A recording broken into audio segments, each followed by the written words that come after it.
ஒரு 25 ஆண்டுகளுக்கு முன்பு நாம கண்ணு கெட்டின தூரம் வரைக்கும் முதியோர் இல்லம் என்ற பேச்சே நம்ம கேட்டது இல்லைங்க. அந்த வார்த்தையே இல்லைங்க. 25 வருஷத்துக்கு முன்னாடி நல்லா படிச்சு டிகிரி வாங்கினவங்களும் இருந்தாங்க. மேலை நாட்டுக்கு போய் வேலை பார்த்தவங்களும் இருந்தாங்க. ஆர்மியில போய் ராணுவத்தில் வேலை பார்த்தவங்களும் இருந்தாங்க. ஆனால் பிள்ளை, குடும்பம், வாழ்க்கை பெற்றவர்கள் என்று இங்கே இருப்பாங்க. அவங்க மட்டும் வேலை பார்த்துட்டு திரும்ப வந்து இவங்களோட வாழ்வாங்க. இந்த குடும்பம் என்பது கட்டமைக்கப்பட்ட ஒரு நியதியில் உளவியல் சார்ந்து ஒரு குடும்பமா வாழ்ந்த காலம் ஒன்று உண்டுங்க. இன்னைக்கு அப்படி இல்லை. பெரும்பாலும் திருமணத்துக்கு பொருத்தம் பார்க்கிறப்பவே இவங்க அப்ராட்ல போய் செட்டில் ஆக போறாங்கன்னு டேர்ம்ஸ் அண்ட் கண்டிஷன்ஸ் பேசிக்கிட்டு தாங்க கல்யாணமே பண்ணிக்கிறாங்க.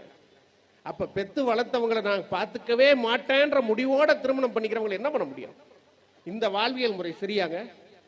இப்ப சமீபத்தில் இங்க கோயம்புத்தூர்ல இருக்கிற ஒரு முதியோர் ஆசிரமத்தில் பேசுறதுக்காக கூப்பிட்டுருந்தாங்க. அங்க போனப்ப அங்க சந்திச்சப்போ எல்லாருமே ஹை கிளாஸ் பீப்புள், நல்ல வசதி வாய்ப்போட நல்லா வாழக்கூடியவங்க, நல்ல சௌகரியமா சந்தோஷமா தான் இருக்காங்க. ஆனால் அவங்க மனதுக்குள்ள ஒரு ஆழமான எப்போதும் எரிந்து கொண்டிருக்கிற ஒரு நெருப்பு இருந்து கொண்டே இருக்குதுங்க. என்னதான் நான் வசதியோடு வாய்ப்போடு சந்தோஷமா இருப்பதாக இங்கே வெளியே காட்டி கொண்டாலும் என் பிள்ளையை பார்க்காமல் வாழுகிற இந்த வாழ்க்கையில் எந்த பலனும் இல்லை என்பதுதான் எல்லாருடைய வருத்தம்.